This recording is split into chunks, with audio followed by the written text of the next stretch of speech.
episode. It is The Scoop. Thank you very much for being here today. Another off-season episode, catching up on the latest news. A couple of trades have happened since we talked last, including two pretty major ones where we saw Devin Williams go to the Yankees. We saw Kyle Tucker go to the Cubs. And we got a team that's sitting on their hands a little bit that we're going to talk about as well. That happens to be my team in the Philadelphia Phillies. Thank you very much for being here. Sam Napoli here with you. Here on The Scoop, you can follow us anywhere. At Century Baseball is the main YouTube channel and where you can find all kinds of content all the time. So make sure you guys are subscribing to that. And a couple of big things are going to be happening and developing within Century Baseball. A little bit more content going to be coming out with some articles and stuff like that as well. So we'll have more on that later. It'll be announced more probably on the main channel as well. With that being said, we have a couple of trades we'll go over. Probably not going to be a super long episode today, but a big project coming out soon in the top 100 players for the 2025 season, according to yours truly. So that'll be a big project coming out at some point pretty soon. But yeah, this show is sponsored by SeatGeek. If you want to use code Century17 on SeatGeek, no matter where you're getting tickets for, football is in full swing. We got basketball, hockey. My hockey team's horrible, but I'd still go. $20 off. You use code Century17 on SeatGeek. First purchase of $50 or more, it grabs you a discount. They even have concerts, I believe, on SeatGeek. So they're full of anything you need a ticket for. SeatGeek's got your back, and you can save yourself $20 as well. So make sure you guys are doing that. We're back on the hot stove page. A couple of minor moves have happened. Things like Yimi Garcia went back to the Blue Jays at one point. Jeffrey Springs got traded to the A's. I wouldn't call that minor. Like, that's a pretty substantial move for the A's. He dealt with some injury last year, Jeffrey Springs, but the A's are kind of building a rotation now with him and Severino. They've got pretty decent young talent on the hitting side. The AL West is kind of wide open right now, and the A's might make a push. Like, if they are really an impact bat away from probably competing in this division in some capacity, just because they've got so much young talent. Jacob Young, Zach Geloff, Brent Rooker's a dog. Like, that dude is a day in, day out hitter. Century Baseball merchandise is available now. Click the link in the description to get yours today. And they've got a couple of guys in the rotation now. Mason Miller is your closer. Like, there's some real deal talent on the A's roster. And it's good to see him spending some money. While it's for a pretty nasty reason, we know they probably got given like a salary floor type thing where they're like, we're not going to approve your move unless you start spending a little bit of money. Okay, good for them. I actually wrote an academic paper on the whole issue last year, which I might release at some point. We'll see. But yeah, good to see them really trying to build something there as they head towards Las Vegas and hopefully start spending a little bit more money. The last thing we talked about was the Nathan Eovaldi contract. A couple things happened since then. Devin Williams goes to the Yankees. Now, Trade Values put out a tweet I remember seeing, and it said that this was actually an overpay by the Yankees. They gave up Nestor Cortez and Caleb Durbin. Caleb Durbin's like a nice prospect. I believe he was number 4 in the organization. He's a nice prospect. He's nothing elite. I don't even believe he was top 100. Devin Williams is like a real deal closer. I don't know how much control he has left. I want to say it's this year and next year for Devin Williams. Former Rookie of the Year back in 2020. So this may be his last year. It might be a rental. Nestor Cortez, there was no room for him on the Yankees roster. They even have an extra starting pitcher right now, as long as the Max Fried thing goes through, which that's having a little bit of, there's some weird business going on in there. Some physical stuff's not going well. Like, his elbow just might be ruined, which is kind of funny because they just gave him like an 8-year deal. So if that doesn't fall through, that'll be weird. But regardless, Nestor didn't pitch in a month. They put him in the World Series and, he got walked off. But there was no room for him on this Yankees team. He gave him 3 years of like pretty solid ball, 3.5 ERA. Like, the Yankees got value out of Cortez, and they were able to trade him for Williams. Williams had a nasty year last year. Got to the playoffs, he wasn't great. Nestor is valued pretty well by trade values last year, 3.77 ERA, 162 strikeouts. Like, it's good. That's a good middle of the rotation starter. And a team like the Brewers is probably going to do something with that too. So he might be more valuable to them. The overpay for the Yankees, I don't know. Like, they got what they needed, and that was a super expendable piece. I love the move for them. Like, I love it. I wish the Phillies would have gone out and gotten a Devin Williams if that's what it was going to take. Like, that's the equivalent of them giving up, man, I don't even know, like Griff McGarry and Mick Abel for Devin Williams. You take that 10 times out of 10. Nestor Cortez might be a little more valuable than that, but regardless, like, not that much to give up. Devin Williams is a dog. It's 1 year, I get it, but that's one of the 5-10 best relievers in baseball. Like, you take that any day. Yankees get their back end. Him and Weaver are going to be disgusting, lefty-righty type thing. Really good. Really good move for the Yankees. Another trade that happened, Cubs and Astros. Kyle Tucker goes to the Cubs. And I'll talk about the Phillies, how they factor into this in a little bit. But let's talk about the Cubs. A team that I said towards the beginning of the offseason, they weren't really going to be able to really make a lot of moves in free agency. I thought the trade market would be where they thrive. And they have. I said maybe a Flaherty. Like, that's probably as far as they go in free agency, which that's a nice move, obviously. He's probably looking at 3 for 70, 3 for 75 type thing when it comes to Flaherty. They go out. They get Kyle Tucker, who last year before he was hurt was playing at an MVP level. Right up there with Aaron Judge. A little worse, but he was up there with them, him and Henderson. He gets traded for Isaac Paredes, Hayden Wesneski, and what's the guy's name? Oh, dear gracious. Cam Smith. So Cam Smith is the infielder that goes over. He's kind of the centerpiece. He's like a guy who is probably going to get a run at third base for the Astros. I would assume they're going to put Paredes at first. I think that he probably profiles there better for them.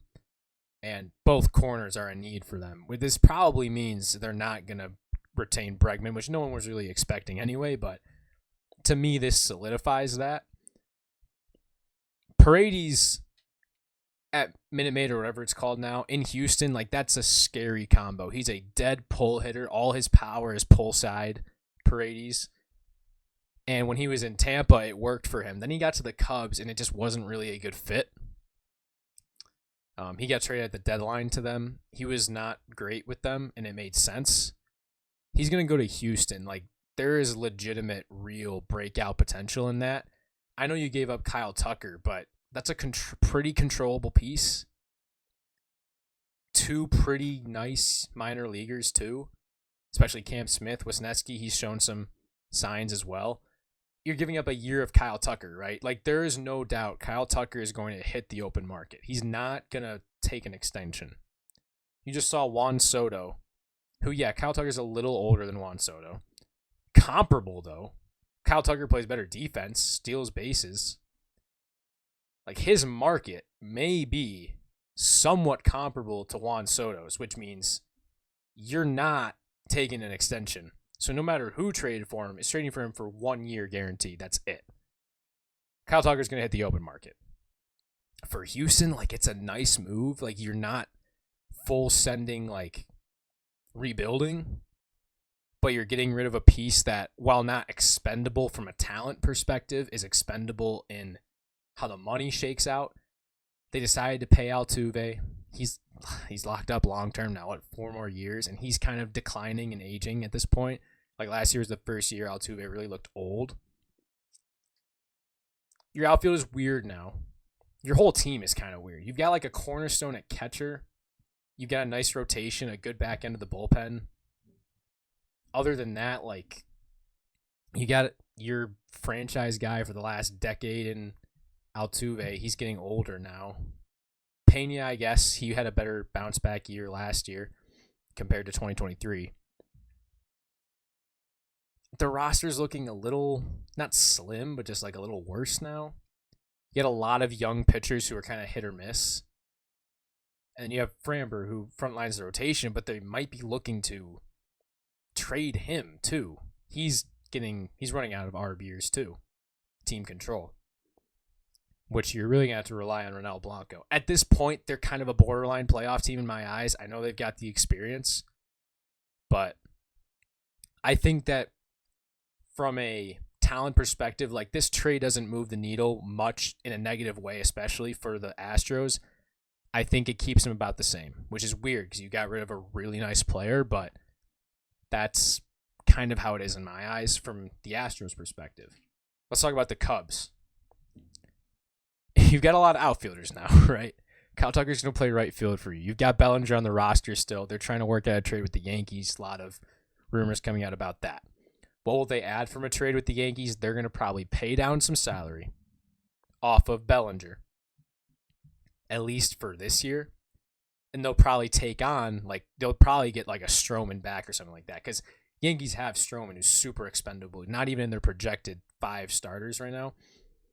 Super expendable. Give him back to the Cubs. That's a good middle to back end starter for you now as well. Which is kind of what they're missing, honestly. That's kind of what they need. Now that Tucker's in the fold. And a third baseman. That's the other thing that's missing from this team, right? So what are they going to give up in that trade? I'd assume the Yankees are probably trying to include Nico Horner, something like that, in this Bellinger trade. Which means you've got a hole in the infield that you're going to have to fill in some way. Probably that's where you probably go to a lower end free agent. But Tucker's here now. He's probably your best player, which is weird to think about. But that's just kind of how it is. This is a real deal move.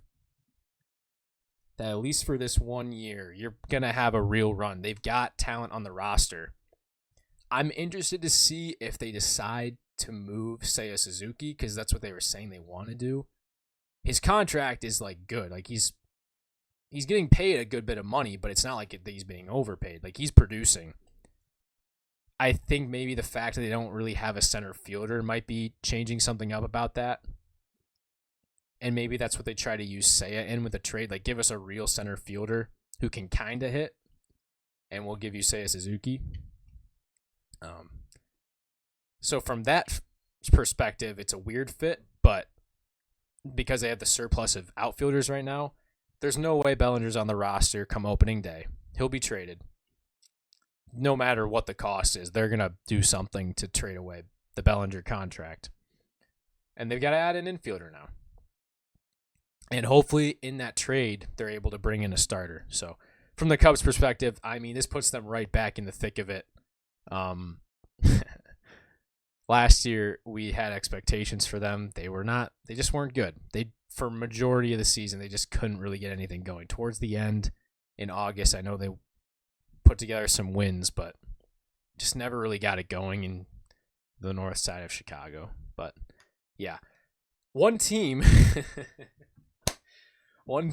that made a real offer for Kyle Tucker, let's say that facetiously.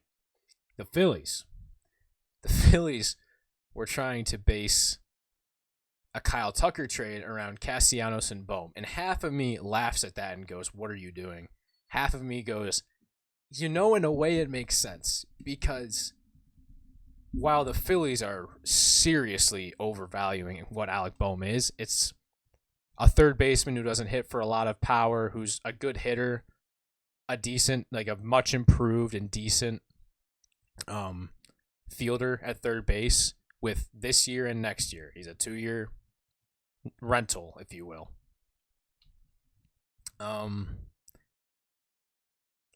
Castellanos and Bohm both profile tremendously at Minute Maid Park with the Crawford box. It's the Astros could turn Bohm into a real deal third baseman. So from that perspective, it doesn't make a lot of sense. But that was their offer, was Bohm and Castellanos for Tucker. The money side of it, it's not that much of an influx in money payment because Tucker's making 15-16 mil this year. It's just Castellanos is getting older. You would have needed to include a prospect in that package, and they didn't want it. They went out, they got corner infielder in Paredes, who as a third baseman or just as a corner infielder in general profiles better than Bohm does, and a couple of prospects, and that's the deal that they took, right? The Phillies have to do something. They can't run it back again. They did that last year and it didn't work. They need a change in something. Shake up something. And I appreciate that what they're trying to do. They think that Bohm is kind of the outlier that's expendable. And they don't love some of his attributes or some of his attitudes or whatever, right? They think he's way more valuable than at all possible. I don't know. They tried to get Logan Gilbert for him 1-for-1. They tried to get Mason Miller for him 1-for-1. Like, they're hugging the prospects, and I can appreciate that in a way because you've got three who are real deal, can be impact players. Painter will this year, Crawford might this year, and Miller, maybe September call-ups give something for him. He's still really young too, though. At some point, you've got to probably pick one of the three, and probably Crawford's the most expendable, and you've got to go and do something. Like, you've got a core of players who are in their prime but approaching the end of their prime, and your young talent kind of fell off a cliff, like Bryson Stott. What's he going to be? Like, maybe he bounces back.